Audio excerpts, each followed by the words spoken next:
berarti beda hampir 4 jam ya Bu Jenny.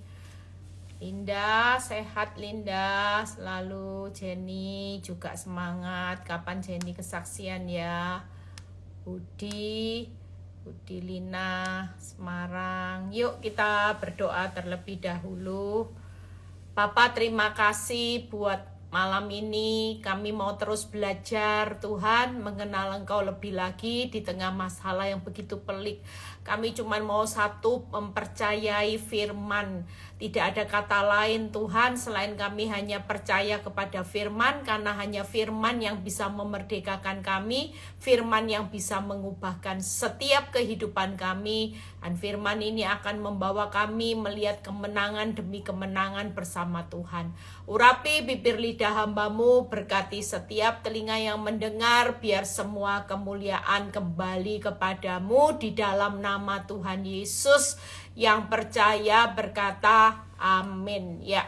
Shalom semuanya, ada sukacita, tetap semangat ya, tetap punya pengharapan bersama Tuhan. Melan malam yang ada di Perth ya. Hari ini saya akan berkhotbah tentang bagaimana ya, jangan pernah lari dari masalah ya. Lari dari masalah itu lebih capek loh saudara, mending lari pagi ya. Kalau lari dari masalah nanti makin capek karena nggak ada Tuhan. Kalau kita berusaha, senyatanya orang yang lari dari masalah itu capek. Tapi coba tinggal di dalam masalah, kalau bersama Tuhan, kita tinggal di dalam kekuatan kuasanya, kita nggak akan capek, malah kita ini kuat. Makin lama makin kuat, makin lama akan makin terbang tinggi seperti Raja Wali.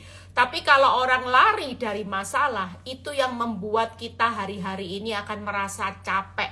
Orang lari pagi mungkin tidak seberapa capek seperti orang lari dari masalah. Percayalah, saat kita lari dari masalah, ya, kita semua akan mengalami keadaan yang paling berat, saudara. Makanya hari ini kita mau belajar bagaimana kita itu tidak perlu lari dari masalah. Kenapa sih senyatanya masalah itu Tuhan izinkan terjadi dalam hidup saudara dan saya? Ada seorang ibu yang tadi tanya sama saya, Bu, saya ini kan sudah tidak dibiayai suami saya. Suami saya ndak tahu Bu, hilang ingatan kok ya, lupa sama istrinya, sama anak-anaknya, sampai ya ndak pulang, ya ndak kirim biaya Bu.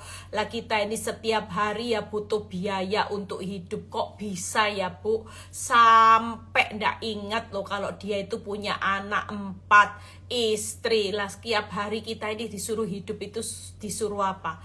Saya cuman berkata, Bu, pastikan ibu belajar untuk tenang dan percaya terletak kekuatan ibu. Ibu ndak usah lari dari masalah, ibu ndak usah ngurus gugatan cerai, ibu ndak usah cari pendamping hidup karena ibu butuh biaya. Percayalah ya ibu, Tuhan itu pasti bertanggung jawab buat biji matanya. Ibu percaya kalau Tuhan itu akan memelihara ibu. Mungkin kita kalau berdoa, kita berkata, Tuhan, aku percaya Tuhan kau pasti mencukupkan kebutuhanku menurut kekayaan kemuliaan. Bukan berarti uang itu turun dari surga. Tapi Tuhan pasti kirim caranya untuk memberkati saudara dan saya. Tangkap ya, kalau saudara lihat burung di udara dipelihara, kira-kira saudara lihat enggak cara Tuhan memelihara burung di udara? Kita kan enggak pernah lihat, tapi Tuhan kirim caranya ya untuk memelihara burung di udara. Pastikan hari-hari ini kita cuman butuh bagaimana Tuhan kirim caranya memelihara kita setiap hari ya. Mungkin kita dikirim tiang yang dikirim dengan air, mana, itu caranya dengan cara yang unik dan ajaib. Percayalah, pertolongan Tuhan itu selalu ada buat saudara dan saya. Mungkin hari ini Tuhan akan kirimkan burung gagak seperti Nabi Elia. Tuhan sudah sediakan apa? Minyak dalam buli-buli yang tidak pernah habis. Bahkan Tuhan sudah menyediakan apa? Sungai Kerit buat kita yang mengalami masa kekeringan. Sekali lagi, tidak usah lari dari masalah. Apa yang kita hari ini butuhkan hanya kita butuh Tuhan. Karena Tuhan pasti kirim caranya. Mungkin kita tidak pernah ngerti, cara Tuhan itu bukan seperti yang kita pikirkan. Jadi kita tidak usah mikirkan gimana ya kalau sudah bangkrut bisa pulih, gimana ya kalau suami sudah tidak inget istri, anak-anaknya tidak inget pulang, tidak inget membiayai, gimana ya caranya. Nah, kita tanya gimana caranya karena kita sebatas akal pikiran kita. Tapi Tuhan itu pasti kirim. Dia mungkin tidak kirim uang langsung dari surga, tapi dia bisa kirim caranya, gerakin orang untuk memberkati saudara, gerakin siapa. Cara Tuhan itu punya banyak, mungkin lebih dari 1000 macam cara. Kita sudah tidak punya satu cara aja, kita tidak sanggup mikirin. Ya, jujur kalau orang sudah dalam keadaan kepepet, terdesak, satu cara aja, tiap pagi malam, satu cara aja rasanya sudah semuanya buntu ini, otaknya sudah tidak bisa, lemot Bu Eli. Ya karena kita sudah tidak mampu. Kalau orang sudah tidak mampu, satu cara aja itu sulit saudara. Tapi percayalah kalau kita melibatkan Tuhan, kita tidak usah lari dari masalah. Maka kita percaya bahwa Tuhan itu punya banyak cara. Mungkin 1000 macam cara dia bisa kirim dengan caranya yang ajaib untuk menolong kita. Makanya nggak perlu lari dari masalah. Kalau kita lari dari masalah, kita akan semakin capek. Tapi semakin tinggal dalam masalah, kita tinggal dalam kekuatan kuasanya, kita semakin kuat, kita akan berjalan terbang tinggi seperti burung Raja Wali. Nah, hari-hari ini orang itu sudah hidup di masa akhir zaman. Ya, banyak ketakutan, kekhawatiran. Khususnya kalau saudara baca di 1 Yohanes 2 ayat 17. Dunia ini sedang lenyap dengan keinginannya, tapi orang yang melakukan kehendak Allah itu akan hidup selama-lamanya. Berarti kalau hari ini masa sukar, itu tujuannya untuk melenyapkan apa saudara? Keinginan daging, keinginan duniawi, itu aja. Dan kita supaya belajar untuk melakukan kehendak Allah. Itu tujuan Tuhan hari-hari ini. Tapi dunia dengan segala keinginannya, perjalanan dilenyapkan. Dan Amsal 11 ayat 8, ini ayat yang bagus. Ya, jadi saudara tidak usah lari dari masalah. Karena Amsal 11 ayat 8. Amsal 11 ayat 8. Orang benar diselamatkan dari kesukaran, lalu orang fasik menggantikannya. Berarti kalau kita tidak lari dari masalah, orang benar diselamatkan dari kesukaran. Hari-hari ini kita ngalami kesukaran yang tidak main-main. Masa sukar sedang terjadi. Yang sukar makin sukar. Tapi sekali lagi saudara tidak perlu lari dari masalah, karena Tuhan berjanji orang benar sesulit-sulitnya jalan hidupnya tetap selamat. Orang fasik menggantikannya. Saya merenungkan ayat ini, saya bisa bayangin ya, di akhir-akhir zaman ini nanti keadaan itu berbalik loh saudara. Kalau saudara renungkan Amsal 11 ayat 8, 1 Yohanes 2 ayat 17, dunia ini dengan segala keinginan dalam perjalanan dilenyapkan. Tapi buat saudara dan saya malah diselamatkan dari kesukaran. Selama kita tidak lari dari masalah, kita tidak ikut cara dunia, kita selamat. Orang fasik menggantikannya. Berarti nanti berbalik. Mungkin kita saat-saat ini bisa lihat orang fasik gemuk segar, yang jahat tambah kaya. Kita kelihatannya sukar. Tangkap ya, kita kelihatannya kok tambah sukar gitu ya. Tapi senyatanya ini cuman ujian akhir aja. Nanti kalau kita sudah melewati masa-masa yang sukar, kita ini lulus, lihat nanti terjadi di di akhir-akhir zaman ini keadaan berbalik. Yang tadinya gemuk segar gantiin posisi saudara, tapi buat saudara dan saya dibawa keselamatan. Jangan lari, orang benar akan diselamatkan dari kesukarannya. Ini firman yang berbicara. Nah, saudara akan menghadapi yang saya tadi cerita, nanti keadaan di akhir-akhir zaman ini di masa sukar. Orang benar pasti selamat. Tapi lihat Lukas 21, ini sedang terjadi di dunia di akhir zaman ini. Orang-orang dunia akan mengalami keadaan di Lukas 21 ayat 26 sampai 28 ya. Jadi sekali lagi siapa yang menghadapi masa sukar harus dilewati karena ini ujian akhir. Tapi orang benar akan diselamatkan dari kesukaran dan orang fasik akan menggantikannya. Orang yang tidak punya pegangan hidup, bukan orang benar, ngalami seperti ini. Dunia ini lagi seperti ini. Lukas 21 ayat 26 sampai 28. Orang akan mati ketakutan. Nah ini karena kecemasan yang berhubung dengan segala apa yang menimpa di bumi ini. Bumi ini sedang mengalami keadaan yang membuat orang tidak punya pegangan hidup firman Tuhan. Itu akan mengalami kecemasan, akan sampai matinya ketakutan. Banyak orang yang tidak tahu rahasia akhir zaman.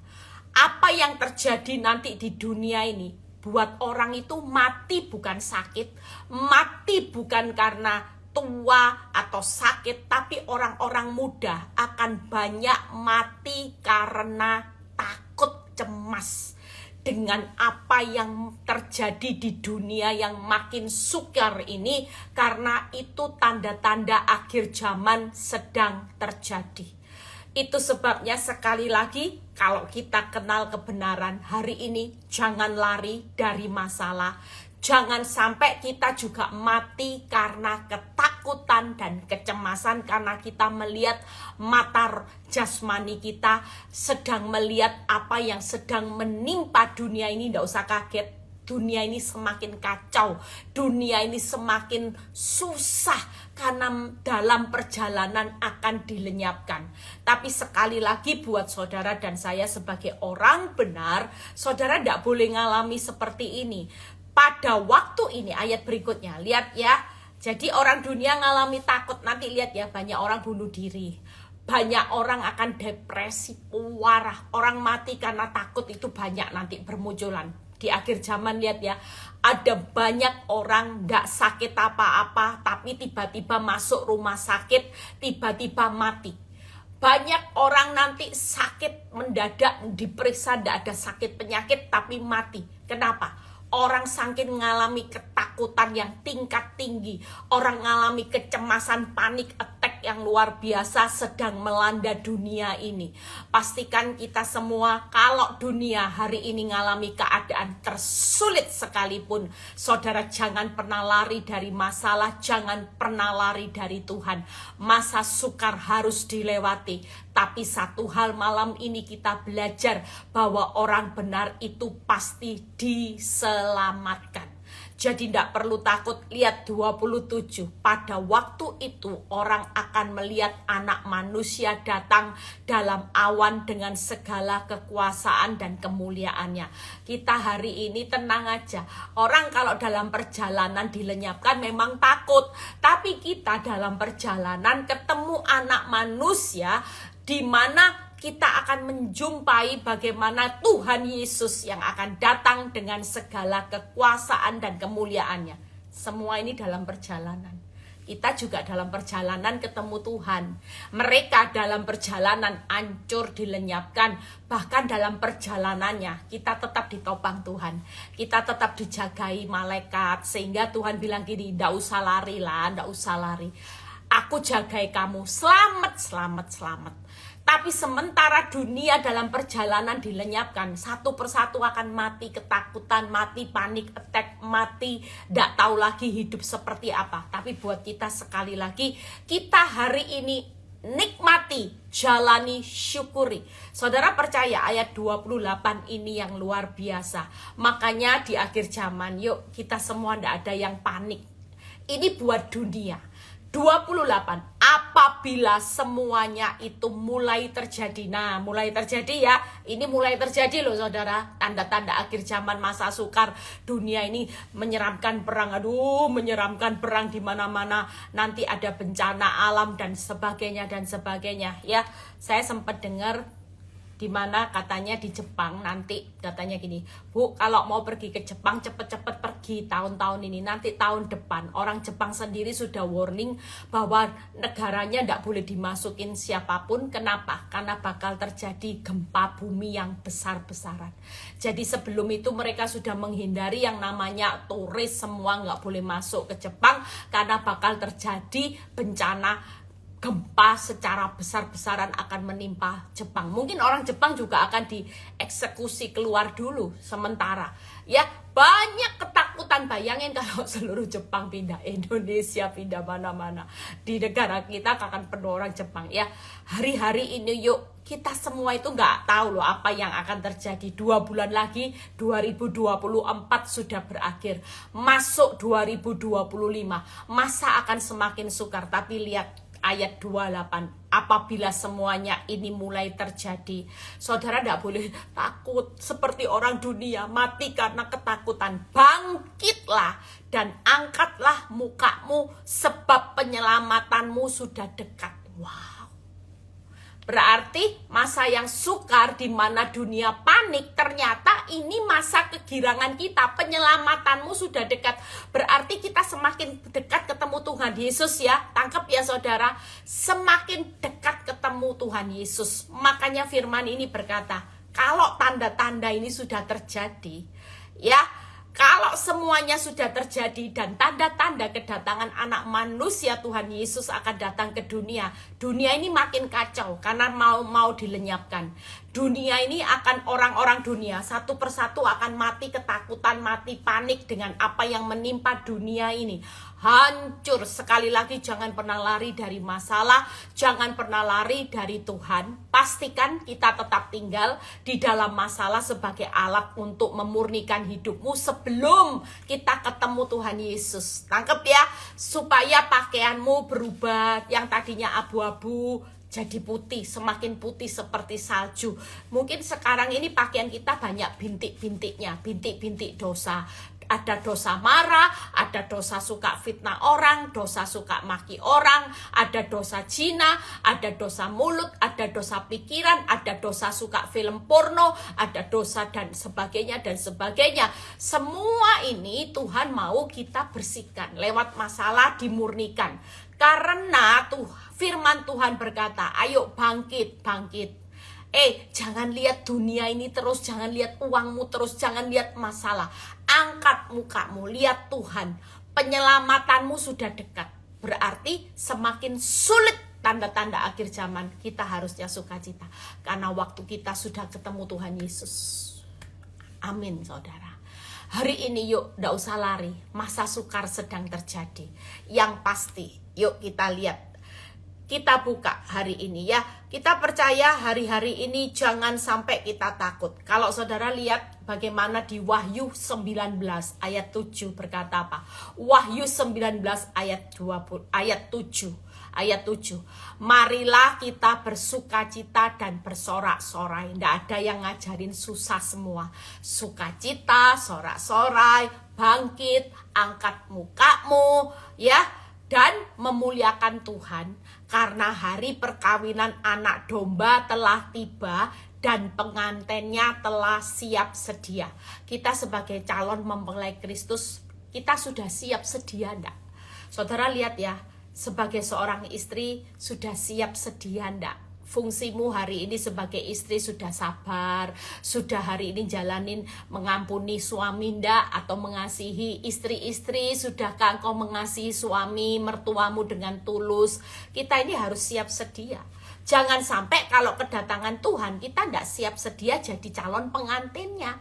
Kita masih kedapatan jubah kita suka marah, sukanya menghakimi dan sebagainya. Mungkin suami-suami juga. Kalau Tuhan itu datang sewaktu-waktu, kita sudah siap sedia enggak? Bisa mempertanggungjawabkan enggak? Bahwa kita jadi suami selama ini sudah suami yang cinta istri, enggak lagi kasar sama istrimu, walaupun istrimu hari ini salah, engkau enggak maki-maki kebun binatang, engkau enggak sia-siakan istrimu, tapi engkau siap sedia mempertanggungjawabkan bahwa engkau siap sebagai calon pengantinnya Kristus. Mungkin anak-anak juga sudah siap sedia enggak sebagai anak yang baik. Menantu-menantu kalau Tuhan datang menjemput kita, kita sudah siap sedia enggak? Hari ini jangan pernah lari dari masalah apapun. Yang penting lewat masalah, siap sediakan hidup kita untuk sewaktu-waktu kalau Tuhan datang menjemput kita sebagai calon pengantinnya, kita ini sudah siap sedia. Amin. Jangan sampai seperti 5 gadis bodoh. Ketika hari itu datang ya, semua persediaannya, minyaknya sudah tidak ada lagi, sehingga terlambat, sehingga ditutup pintunya. Pastikan kita hari ini sebagai calon pengantinnya Kristus, kita selalu siap sedia. Lewat masalah tidak usah lari, karena senyatanya masalah ini lagi membawa hidupmu siap sebagai calon pengantin Kristus. Tanpa masalah, saudara tahu ya, ini sudah waktunya loh. Kita hari ini penyelamatanmu sudah dekat. Karena Tuhan akan datang menjemput saudara, menyelamatkan kita. Hari ini jangan takut, yang penting siap sedia. Bukan siapkan uangmu, terus hartamu, terus suksesmu, terus enggak. Siap sedia. Koreksi, selama ini kita sudah siap sedia enggak? Sudah siap jadi pengantin Kristus, jadi istri yang baik, jadi suami yang baik, jadi anak-anak yang baik, jadi orang tua yang baik, jadi menantu yang baik. Kalau mertua yang cerewet, bertobatlah. Siap sedia mempertanggungjawabkan semua ini. Nah, 3 hal yang saya akan bahas. Jadi sekilas ya, saudara percaya bahwa malam ini saudara gak usah lari dari masalah. Senyatanya masalah alatnya Tuhan lagi menyiapkan kita satu persatu. Pengantin loh, pengantin. Jangan sampai kita ndak siap jubah, aksesorisnya ndak ada, kasutnya kerelaan, pikul salib sangkal diri. Orang pikul salib sangkal diri, istri walaupun kau dapat suami yang galak, engkau akan rela karena engkau pakai kasutnya rela. Pikul salib sangkal diri walaupun 9 tahun, 10 tahun menikah dengan suami bengis seperti Nabal, kita akan siap sedia sebagai Abigail. Mungkin suami-suami engkau punya istri yang galak, tidak pernah menghormati hidupmu. Sekali lagi, suami-suami mungkin juga hari ini engkau menyakiti istri, bertobatlah. Persiapkan hidup kita, karena kita tidak bisa pulang sebagai pengantin Kristus, kita tidak persiapin jubah yang putih, 9 aksesoris, 9 buah roh, dan kasut kerelaan untuk terus pikul salib sangkal diri, supaya satu orang selamat, seisi rumah akan diselamatkan. Itu sebabnya kita buka. Hari ini tidak usah takut. Kenapa? Yosua 1 ayat 9 itu sudah berkata. Yosua 1 ayat 9. Yosua 1 ayat 9. Bukankah telah kuperintahkan kepadamu? Apa yang diperintahkan di masa-masa sukar tidak boleh susah. Kuatkanlah, teguhkanlah hatimu. Karena hari-hari ini sudah akhir zaman. Jangan kecut dan tawar hati, sebab Tuhan Allahmu menyertai engkau kemanapun engkau pergi. Pastikan di posisi masa sukar. Hari ini kita lagi menghadapi akhir zaman. Kira-kira Tuhan tetap menyertai kita? Tidak jelas. Keuanganmu dalam keadaan apapun, hari ini, malam ini Tuhan mau berkata, tidak usah lari dari masalah, tidak usah tawar hati, lihat masalah yang tambah rumit, Bu Eli, tambah rumit. Tidak usah takut, tapi justru engkau harus kuatkan, teguhkanlah hatimu, karena aku tetap menyertai engkau sampai pada akhirnya. Akhir zaman ini di masa sukar harus engkau lewati. Masalah makin berat harus engkau lewati. Tidak perlu lari, tinggal aja, nggak usah kecut, nggak usah tawar hati, karena aku cukup menyertai engkau dengan kebaikan, kemurahan, dan kasih setiaku cukup untuk engkau hidup di akhir zaman. Keluaran 20 ayat 20 yang kita baca. Hari ini jangan pernah takut. Ya, saudara, hari ini yuk yang mau lari dari masalah, mau menyerah, mulai malam ini katakan, kuatkan, teguhkan hatimu, hatiku. Tuhan, aku tidak mau kecut lagi, tidak mau tawar hati lagi. Karena aku tahu Tuhan itu ada di masa-masa sukar. Bahkan firman Tuhan berkata bahwa Tuhan pasti menyelamatkan orang benar di masa-masa kesukaran ini. Berarti aku selamat selama aku tidak lari dari masalah. Kalau kita lari dari masalah ikut dunia, siapa yang menyertai kita? Siapa yang mau tanggung jawab? Lah, hari ini tinggal dalam proses tapi disertai Tuhan yang besar, selamat. Tidak mungkin tidak selamat. Kalau kita lari nanti ya, khususnya ibu-ibu, bapak-bapak, jangan pernah berpikir untuk bercerai. Selama kita ada di dalam prosesnya Tuhan, sesakit-sakitnya kalau Tuhan menyertai pernikahanmu, walaupun suamimu tidak setia, tapi ada Tuhan yang menyertai, selamat tidak? Selamat. Tapi perlu hari ini jangan kecut. Lihat suamimu selingkuh, jangan kecut. Lihat istrimu selingkuh, ya jangan kecut dan tawar hati. Malah kuatkan, tabah nak. Suamimu selingkuh ya tabah. Istrimu selingkuh ya tabahkan hatimu. Aku loh menyertai engkau. Kalau nanti kalau kamu kawin lagi, saya itu sampai ya nanti ada kesaksian yang ikut hari Kamis. Ada ibadah Padang di Bali, itu kesaksiannya bagus. Saya doakan akan menggandeng orang ini untuk mau bawa khotbah ke anak muda ya. Doakan kalau memang ini jalannya Tuhan. Karena dia berkata gini, ibu ini, Bu, ternyata kalau saya dulu berpikir saya punya anak 4, saya dibuang suami saya begitu saja. Tiba-tiba Bu, ada figur seorang papa, seorang suami yang baik. Namanya manusia hanya bisa lihat casingnya ya. Ternyata Bu, kebaikannya itu kalau dibuka topeng. Pada waktu setelah saya menikah, saya lebih puarah Bu diperlakukan. Dianiaya psikopat Bu Era. Dianiaya fisik, mental Bu Eli, dianiaya secara seksual. Makanya hari ini kalau lari dari masalah, kita itu makin capek. Bayangin Bu, gak capek gimana? Harapannya dapat figur papa, suami buat anak-anaknya, ternyata malah psikopat. Anak-anaknya tambah stres, lihat mamanya dihajar, lihat mamanya dikata-katain kasar. Mamanya stres, anak-anaknya stres.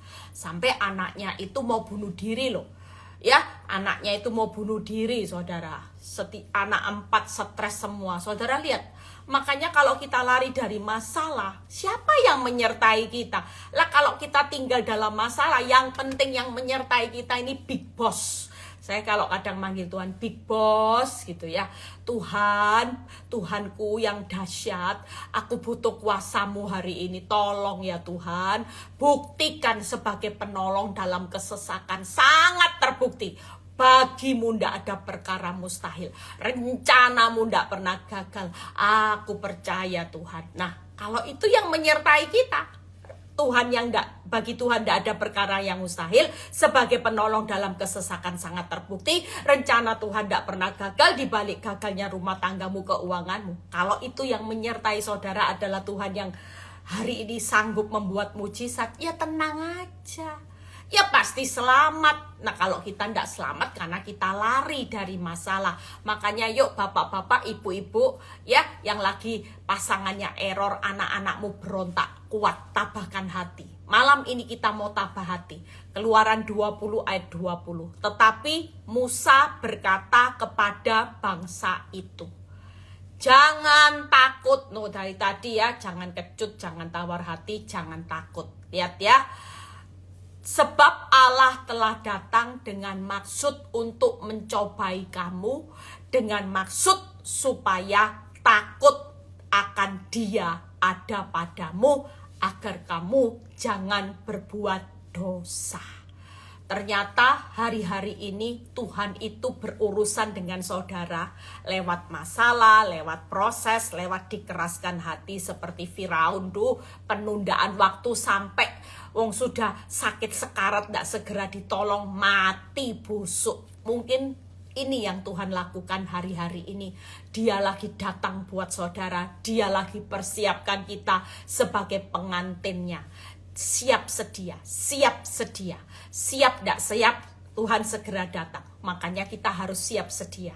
Dan waktu kedatangannya tidak bisa diprediksi oleh siapapun. Kalau kita tidak mulai sekarang mempersiapkan, saudara jangan pikir gini, aku masih muda nanti aja. Syarat mati tidak harus muda. Pastikan kita hari ini siapkan diri kita baik-baik. Itu sebabnya 3 hal kenapa kita jangan lari dari masalah. Yang pertama, karena Tuhan menyertai kita. Itu yang pertama ya. Di Yosua 1 ayat 9, Tuhan menyertai kita kemanapun kita pergi. Apapun, kemanapun, apapun keadaan kita, Tuhan tetap ada. Itu yang pertama. Yang kedua, yaitu kalau Tuhan datang dalam hidup saudara dan saya ya. Saudara percaya, Tuhan tuh kalau datang, mungkin saudara lihat kado bingkisannya itu luarnya jelek pasti.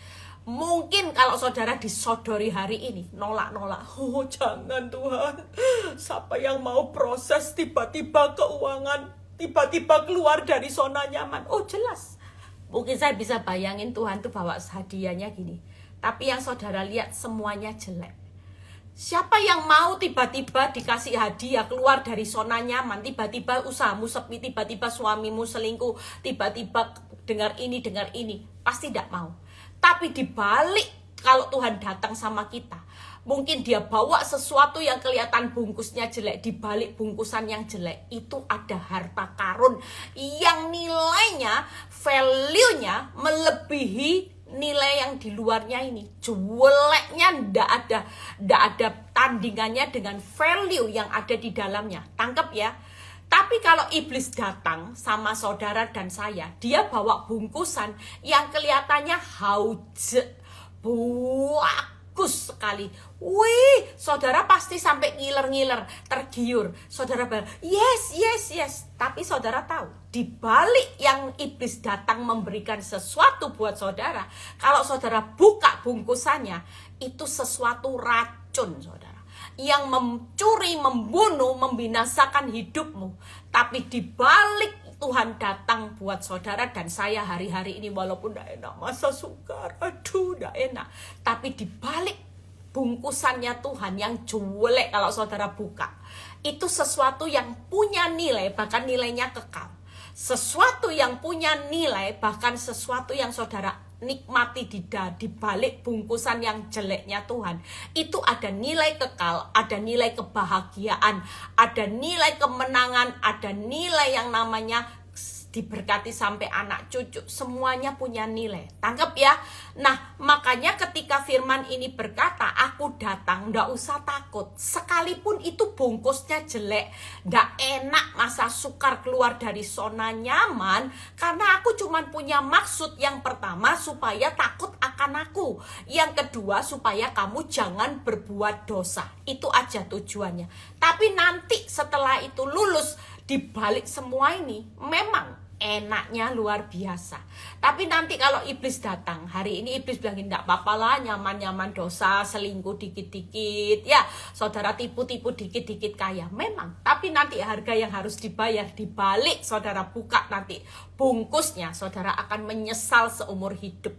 Itu sebabnya malam ini 3 hal yang saya bahas. Kenapa kita jangan lari dari masalah? Yang pertama, karena Tuhan itu ada, menyertai kita di masa-masa yang paling sulit. Itu yang pertama. Yang kedua, yaitu Tuhan mencobai kita dengan masalah, supaya kita takut akan Tuhan. Jangan lari. Yang ketiga, Tuhan mencobai kita dengan masalah, supaya kita untuk tidak berbuat dosa.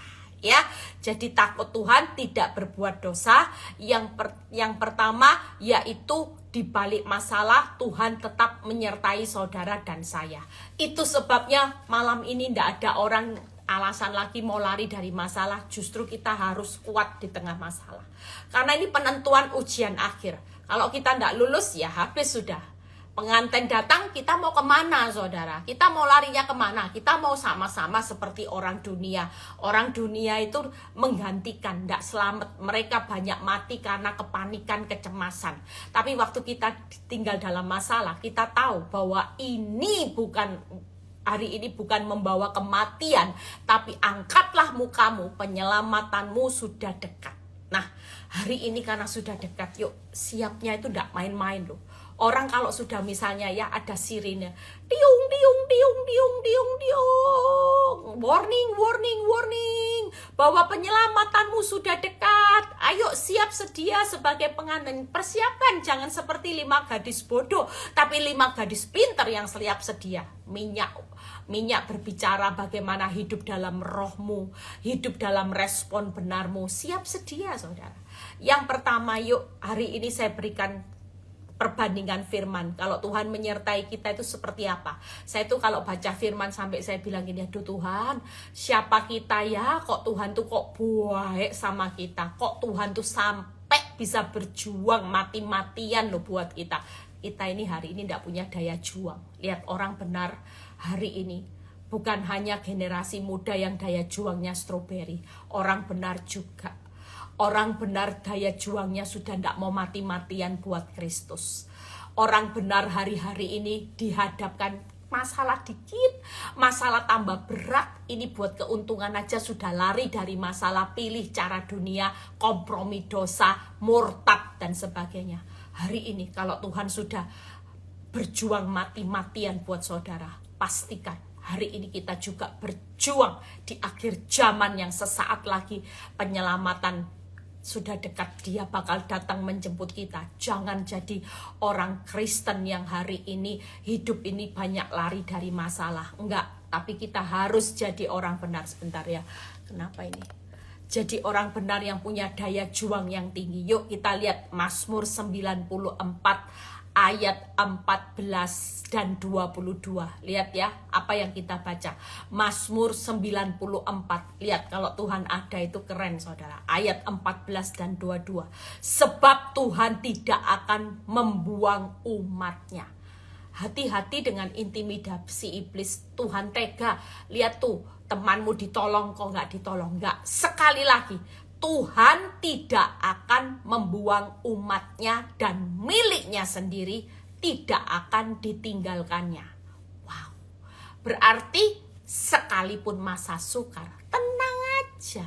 Selamat karena Tuhan itu tidak pernah buang. Walaupun masa lalu kita dulu, kita mungkin mantan pelakor, mantan koruptor, ya mantan apalagi, mantan pejudi, mantan apapun. Kalau hari ini kita mengakui kesalahan kita hancur hati. Tuhan tidak pernah pandang hina. Tidak pernah dia buang mantan-mantan itu tadi. Ya, kalau kita bisa buang mantan suami kita, mantan istri kita bisa buang ya. Tapi Tuhan tidak pernah buang yang namanya mantan apapun.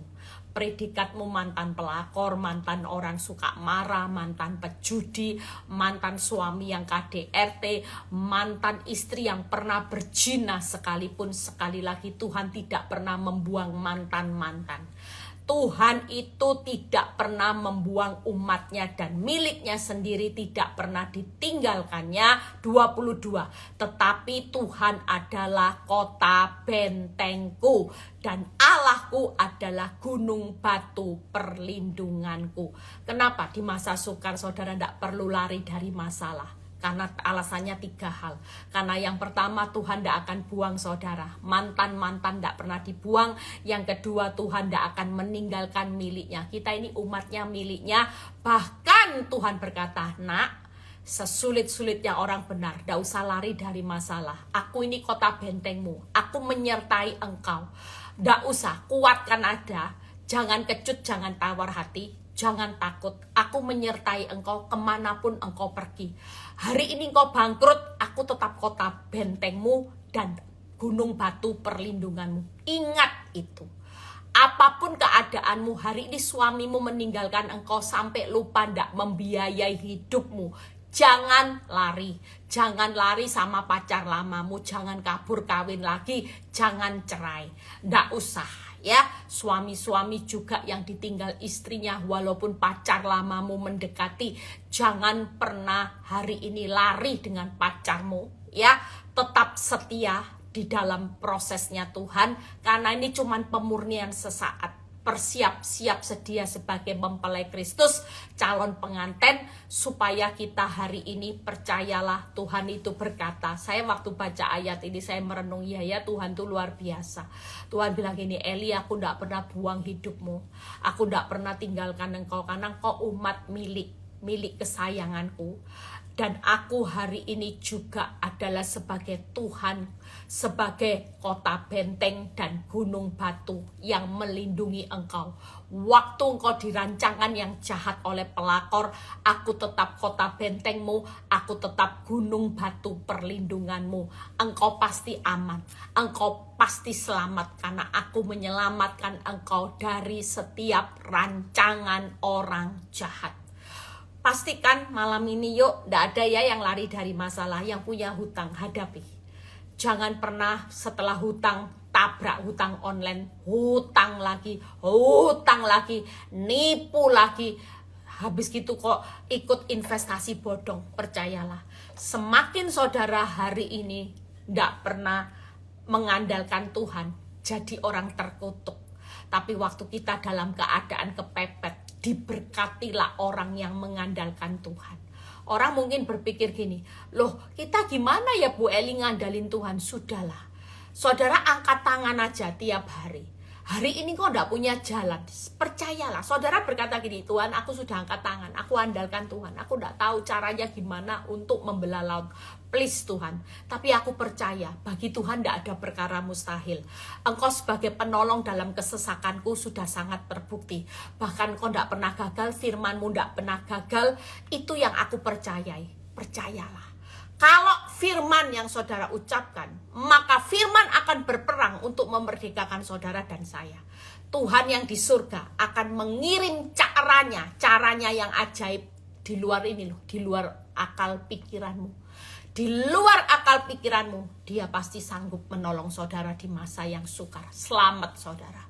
Kalau kita yang punya pikiran, kita tidak selamat saudara.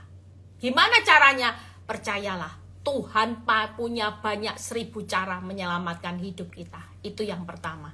Waduh, waktunya sudah berjalan terus. Yuk, yang kedua, masalah itu membawa kita hidup takut akan Tuhan. Ya, jadi sekali lagi Tuhan tidak pernah buang, tidak pernah tinggalkan. Bahkan dia tetap sebagai senderan saudara, kota gunung batu, kota benteng perlindungan. Pasti kita selamat, tidak mungkin tidak selamat. Yang kedua, Ibrani 12 ayat 28 dan 29. Hari ini yuk, siapa yang lagi dalam keadaan sulit, tenang aja, ini cuman ujian. Maksud Tuhan datang dengan bungkusan yang cuek itu, maksudnya supaya kita takut akan Tuhan. Lihat ya, jadi karena kita, Ibrani 12 ayat 28 sampai 29. Jadi karena kita menerima kerajaan yang tidak tergoncangkan, marilah kita mengucap syukur dan beribadah kepada Allah menurut cara yang berkenan kepadanya dengan hormat dan takut. Pastikan malam ini yuk, saudara percaya, ayat 29 kita baca. Sebab Allah kita adalah api yang menghanguskan. Jadi sekali lagi, masalah itu tidak menghanguskan hidupmu, tidak akan. Masalah tidak akan menghancurkan. Tapi kalau kita hari ini tidak hidup takut akan Tuhan, maka firman berkata Allah kita adalah api yang menghanguskan. Bahkan Tuhan berkata kita ini sudah menerima kerajaan yang tidak tergoncangkan, yaitu kerajaan Allah. Waktu kita berpegang hidup takut akan Tuhan, kita bangun kerajaan Allah dan kebenarannya. Walaupun goncangan di dunia ini besar, kita tidak akan tergoncang. Percayalah. Makanya hidup takut akan Tuhan itu seperti apa? Saudara jangan berpikir beribadah itu datang ke gereja, ya datang persekutuan doa, terus nyembah Tuhan. Tidak hanya seperti itu. Tapi firman Tuhan berkata, beribadah kepada Allah dengan cara hidup dalam berkenan kepada Tuhan, hormat dan takut. Itu sebabnya hari ini yuk, kita ini sudah siap sedia enggak? Kalau Tuhan datang, Tuhan pengen tahu gimana ibadahmu sehari-hari nak. Apakah kamu cuma menyumbangkan uangmu, menyumbangkan waktumu, idemu karena engkau pinter, hebat, engkau bisa punya kreatif untuk membuat acara. Mungkin engkau menyumbangkan suaramu sebagai worship leader. Mungkin engkau pinter khotbah karena engkau pinter membawa banyak orang mendengar khotbahmu sampai berapi-api. Tapi sekali lagi, kalau kita pinter khotbah, kita pinter nyanyi, kita punya banyak uang, bisa bangun gereja, kita hari ini pelayanannya sampai 1 minggu sudah penuh padat jadwalnya karena saya diundang di mana-mana. Kira-kira ini buat Tuhan bangga gak? Hati-hati.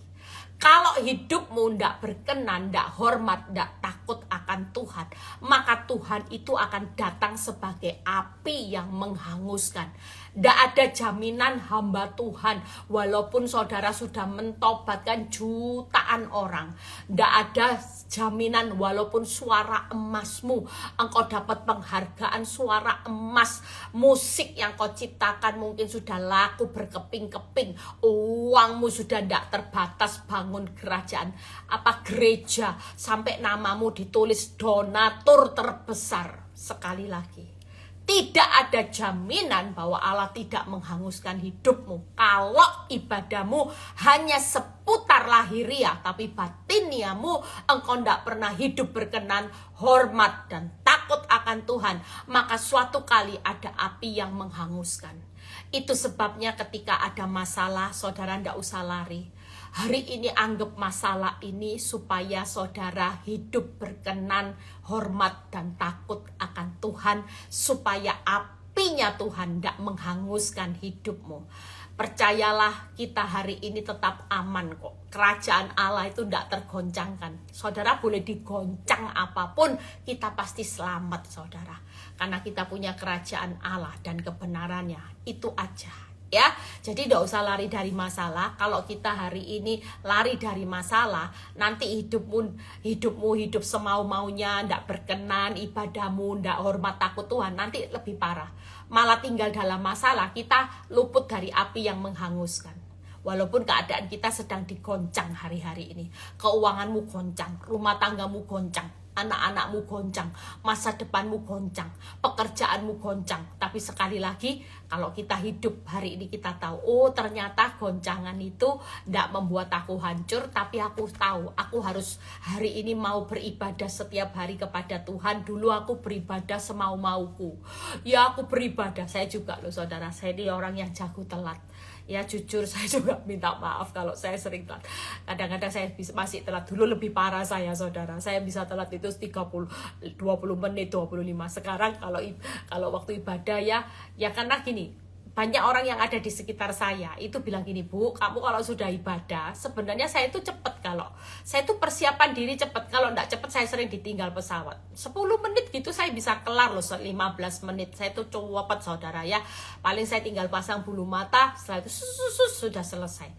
Nah, yang membuat lama itu kadang-kadang apa? Balesi chatnya orang, balesi teleponnya orang dulu, kadang-kadang seperti itu, kadang-kadang nyelesain renungan dulu. Nah itu ya, ini yang perlu juga kita koreksi juga. Kita benar-benar hari-hari ini yuk serius, jangan serius dengan masalah.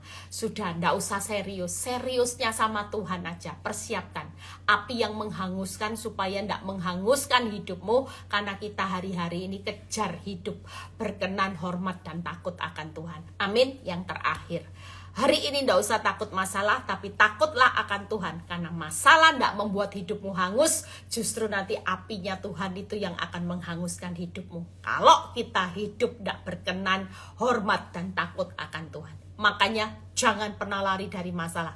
Yang terakhir kita lihat bagaimana hidup takut akan Tuhan. Ya.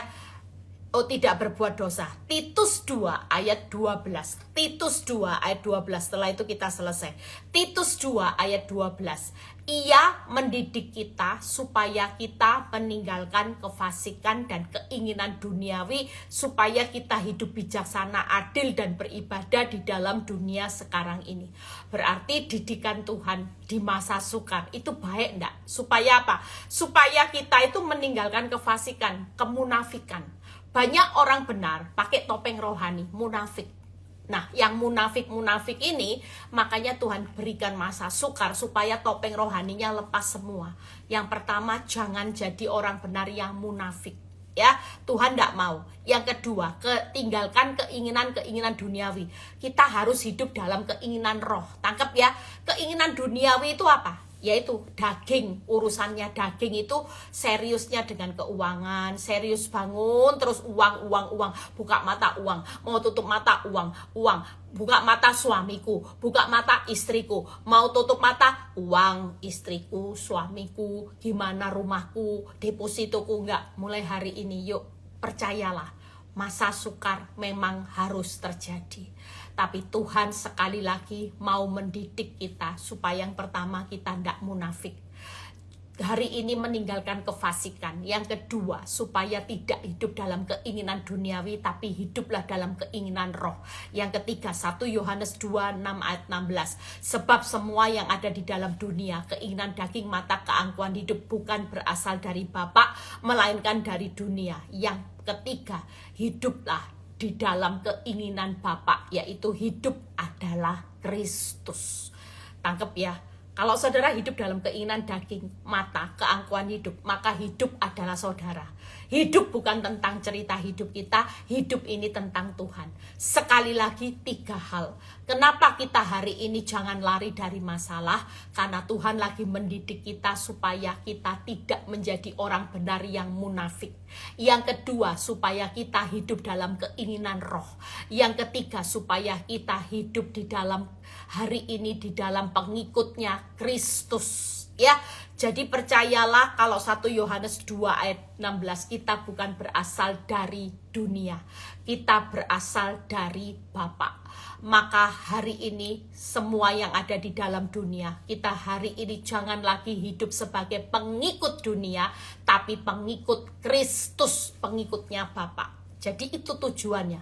Saudara selama ini yang hidup dalam keinginan dunia tanpa saudara sadari kan, saudara hidupnya ingin kaya, ingin sukses, ingin dipuji-puji orang. Kalau tidak dipuji Bu Eli, saya marah, saya keluar dari persekutuan doa Victory karena saya tidak pernah dipuji Bu Eli. Nah ini bahaya, ini adalah pengikut dunia. Kalau pengikutnya Kristus tidak dihargai, mereka tetap akan melayani Tuhan. Pelayanan itu urusannya sama Bapak. Ngampuni itu urusannya sama Bapak. Tidak ada urusannya sama suamimu. Kira-kira kalau mengampuni itu urusannya sama pengikut Kristus, saudara mau ngampuni terus tidak? Sering kali kita ngampuni, tapi urusannya dengan kita dulu. Harga diri Bu Eli, sorry Bu Eli, enggak. Sekali lagi, yuk 3 hal ini kita bawa ya. Jadi malam ini kita dapat sesuatu, saudara jangan pernah takut. Saudara yang malam ini lagi ngalami proses yang cukup pelik, jangan lari dari masalah. Percayalah, masalah itu tetap ada, Tuhan menyertai kita ya. Tuhan tidak pernah tinggalkan, tidak pernah buang. Saudara tetap percaya bahwa ini supaya saudara hidup takut akan Tuhan dan tidak berbuat dosa lagi. Persiapkan, siap sedia jadi calon pengantinnya Kristus. Tuhan Yesus memberkati yang mau ikut lanjut setelah ini ya. Ada doa nanti ya sebentar, saya juga tidak lama-lama juga. Yuk lanjut ya, yuk kita tutup terlebih dahulu. Bapa, terima kasih, biarlah kuasa-Mu bekerja saat ini Tuhan. Kami tahu bahwa kekuatan-Mu pasti mengalir buat setiap kami. Malam ini semua beban hidup kami tidak mau lari dari masalah. Kami tahu masalah itu adalah alat Tuhan, siap sedia supaya kami jadi calon pengantin-Mu Tuhan. Terima kasih kalau sebentar kami mau berpisah satu dengan yang lain. Biar kami menerima berkat Tuhan, berkat Abraham, Ishak, Yakub, damai sejahtera Allah Bapa, Putra, dan Roh Kudus menyertai saudara dan saya mulai saat ini sampai Maranatha Tuhan Yesus datang kedua kali. Yang diberkati dan percaya berkata amin. Yuk lanjut ya di TikTok ya, TikTok. Tuhan Yesus memberkati.